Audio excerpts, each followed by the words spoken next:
Hi, everybody. All right, getting commodities was a pretty straightforward affair in earlier times. Whatever I would produce in my backyard, after I've had enough adequate amounts of it, I would exchange it for something else that somebody else would produce. This system was known as barter system.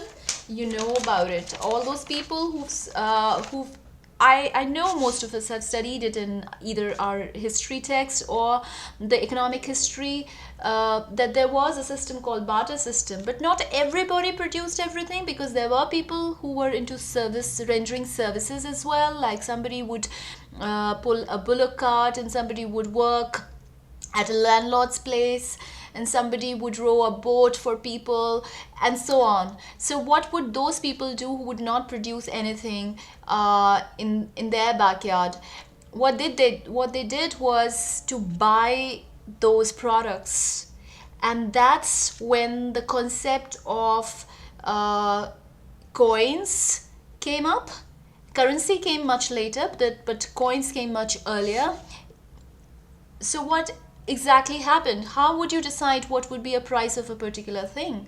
When in economics we have this concept called equilibrium price. Whenever you are when you are plotting a graph, when the graph of when the graph for a demand would cut the supply graph, that particular place is known as, this is the equilibrium quantity and this is the equilibrium price. So this is decided as the price. But is it really that easy? And was the price decided like this at the time, in the ancient history? Did they start drawing a graph? No, they decided on certain other factors, like what would be the production cost, whatever cost that you would incur in producing a certain commodity. You would put a markup with a certain amount of profit along with your production cost. So that's how you earned your profits. But then there were certain commodities, there were certain products that had more utility than something else. So even those were marked, their prices would be marked on a higher side.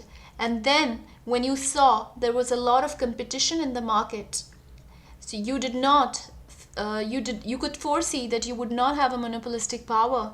So at that time as well, you would factor in smaller amount of profit, and you would concentrate more on the quantity of products that you sell rather than the margin of profits that you would keep for yourself.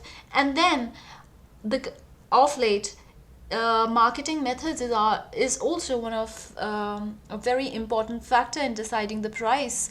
If you're injecting too much in the marketing of a certain product, the cost naturally goes up.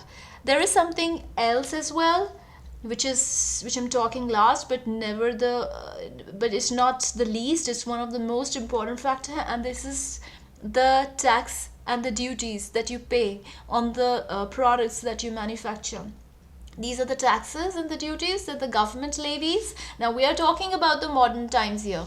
This straightforward time has passed when you exchanged your products with somebody else who would give you what you did not have, and then the coin system where you would mark the price a little up than the production cost, and some little factors like the utility and the competition, those small little stuff. But then marketing methods and the taxes and the duties is relatively a newer concept, not altogether, but you got it from the time of perhaps in the modern history. You have instances when taxes and duties were paid, but it is really structured in the modern times. But is it really structured? There are commodities that you don't understand what why are they always so expensive. One thing of the two that I'm going to talk about is petrol. You don't know why its price never goes down, it only goes higher and higher. And another thing is liquor. I have often wondered why the government doesn't ban liquor in the states, despite knowing that the top brass, it's the band that consumes a good quality liquor is only a very narrow one. The rest consume very substandard stuff that which degenerates their capacity, their productivity, and even their mental capacity, and they are less productive contributors to the society. So even as a human capital, they become less important.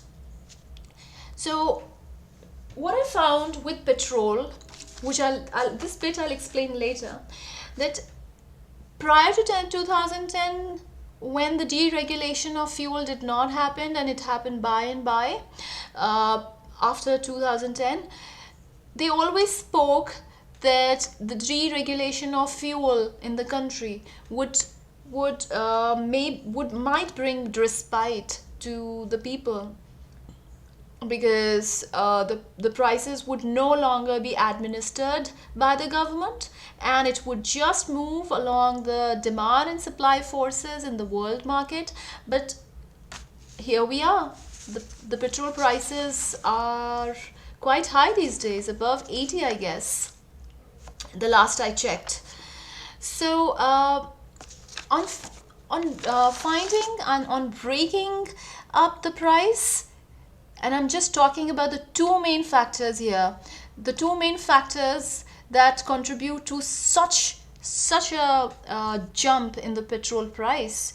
So there are gas companies in our country, like we have so many of them, but you're aware of some of them, like the downstream companies that refine and market petrol, like the Indian Oil, the HPCL, and so on, the Bharat Petroleum.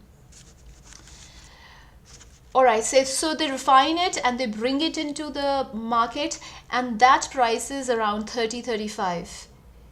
The last indices I checked. But the price almost doubles by the time it reaches the customer because of a very heavy VAT. And one thing, petrol doesn't come under the purview of GST. The state charges VAT, and the central charges excise duty on it, and the VAT is as high as between 20-40% of the price of the petrol, and then the excise duty is the amount that the center charges is around 20 rupees, and sometimes it may fluctuate a little bit here or there. Alright, so by the time it reaches, I'm not even talking about the retailers commission and stuff. I'm just concentrating on these two factors, which make the major chunk of the cost of petrol. So you may wonder why the VAT is so high and the excise duty is so high. And the argument that is often provided by the government is that since the burning of petrol or any fuel is not good for the environment, and that is the reason why the VAT and the excise duty is kept so high. However, are they not factoring in the kind of jump it is giving to the prices of other commodities? It is increasing the cost of all other commodities, thus raising the inflation in the country. Secondly, there's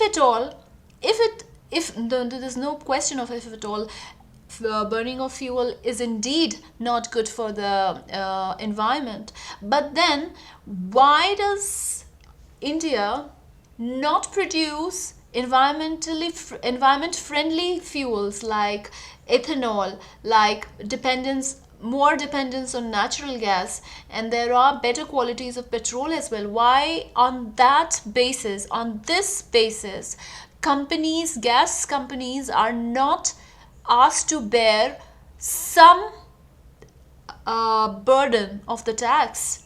There are countries that produce, the countries like Brazil, that produce ethanol, and ethanol is produced from I guess it's a biogas. So which in India we have a large source of sugarcane, which is the source of ethanol. We are one of the largest producers of sugarcane, and we are still nowhere in the picture as far as these ethanol production is concerned. So why not tax these gas companies?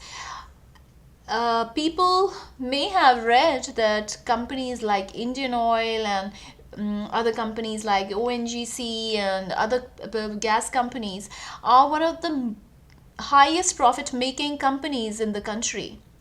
And I know somebody who is at one of the lowest rung of working in this company, a gas company, and the person for a clerical job earns more than a lakh rupees per month. So if this is the kind of money that you're giving to your the lowest rung workers of your company, you are obviously making a lot of profit. Why not share that profit in production of something which is more environmentally friendly? So that's one point that I wanted to make through this video. That please ask, if anyone is listening in the authorities, in the administration, please ask these gas companies not to stomach all the profits and show some betterment in production of environmentally friendly fuels. At least half of it could be borne by by those companies. And then the next part was the liquor part. As I spoke, I guess I don't know whether I spoke about it. Okay, I have often wondered, why don't the states ban it? They don't ban it because they get a lot of revenue. So they would not ban liquor, no matter how bad it is for the health of people. And as for petrol, the highest, if you look into the indices that are connected to the economy of the country, you'll find that the largest source of revenue for the center are the duties and the taxes that they impose on in the market. And one of the highest revenue is received by the government from the petroleum items. Whereas if you see other countries like US and other European countries, you'll see the highest source of revenue for them is the tax that they get from the personal income. Why doesn't India have the same thing? Because the government is not able to provide people jobs to tax them. You got to give, you got to augment, you got to create jobs, employment in the society in order to tax people who are working. Very poor employment rate, so they've started extracting money from a different source, which is dousing the economy even further. And as I spoke, the states are getting maximum revenue from liquor industry and medicine industry, and therefore you will see some of the medicines are really their cost is really high. Their prices are really high despite their cost not as high. So the margin is pretty wide for them for profits. So I guess this is pretty much it. They will, no matter what they say, any government, any party, that's so immaterial, because once they deregulated the fuel prices, they increased the VAT and the excise duty, because they would just not let go of this source of revenue, because they can't work on another path. They can't really develop the tax. They can't expand the tax percent because of the unemployment rate. Thank you.